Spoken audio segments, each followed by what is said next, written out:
Cidade para Todos, por Raquel Ronick. Professora Ronick, bom dia. Bom dia, Roxane. Bom dia, ouvintes da Rádio USP. O Conselho de Arquitetura e Urbanismo do Brasil e o Instituto de Arquitetos do Brasil lançaram uma carta aberta aos candidatos nas eleições pelo direito à cidade. Uma oportuna ocasião, sem dúvida, para identificar o compromisso e a vontade política dos candidatos na construção de uma agenda que contemple uma política pública de planejamento urbano solidário e inclusivo. Professora, quais são os principais pontos desse planejamento solidário? Bom, é muito importante que a iniciativa de construir uma carta aberta para os candidatos nas eleições de 2018 é marcada primeiro pela afirmação do direito à cidade como um eixo importante para orientar as intervenções e as políticas urbanas nos programas das várias candidaturas. Isso foi tirado através de um processo de debate amplo que envolveu centenas de arquitetos e arquitetas de todo o país e que acabou configurando uma carta que é longa, são quase 7 páginas, e nós vamos disponibilizar aí para o jornal da USP o link dessa carta, mas eu gostaria de destacar alguns pontos que considero muito importantes.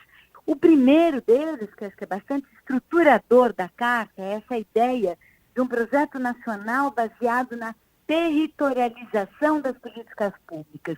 Significa que, ao invés de fazer como fazemos hoje, de algumas políticas centralizadas, únicas, modelos únicos para todo o país, e centralizadas também de forma setorializada, então a gente tem um programa de construção de casas, um programa de produção de infraestrutura de transporte coletivo, um programa de apoio ao saneamento, com os modelos absolutamente centralizados e desconectados entre si.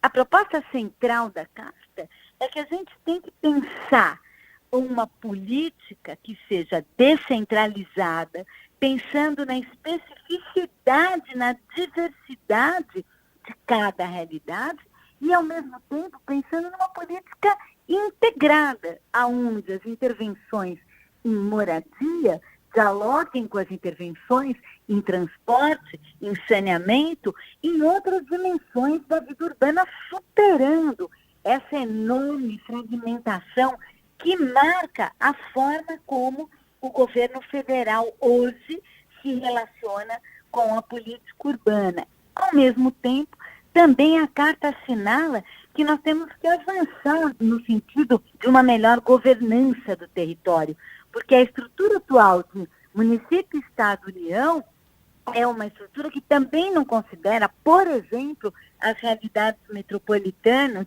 onde você tem uma cidade em vários municípios e com uma enorme dificuldade de articulação dessas políticas. Roxane. Agora, professora, em relação à questão da contratação de projetos, qual é a melhor proposta? A proposta desse documento assinala e critica a adoção, que foi uma adoção recente no país, desde as obras de preparação das cidades para a Copa do Mundo e das Olimpíadas, do chamado regime direto de contratação.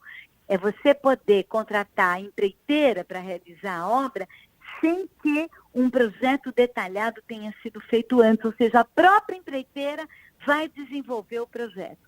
Isso pode ser extremamente nocivo do ponto de vista das nossas cidades, uma vez que, primeiro, nós vamos submeter a própria organização dos projetos às estruturas de rentabilidade das empreiteiras e seus contratos, e também são esquemas muito afeitos, muito mais afeitos a processos de corrupção. Então, nesse projeto, nessa carta, está a afirmação da necessidade de se contratar projetos antes de se contratar a obra, coisa que acho que para o ouvinte deve parecer uma coisa absolutamente lógica, mas que, por incrível que pareça, não está sendo assim nesse momento no nosso país, Roxane.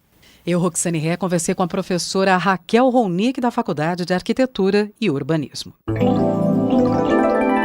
Cidade para Todos, por Raquel Ronick.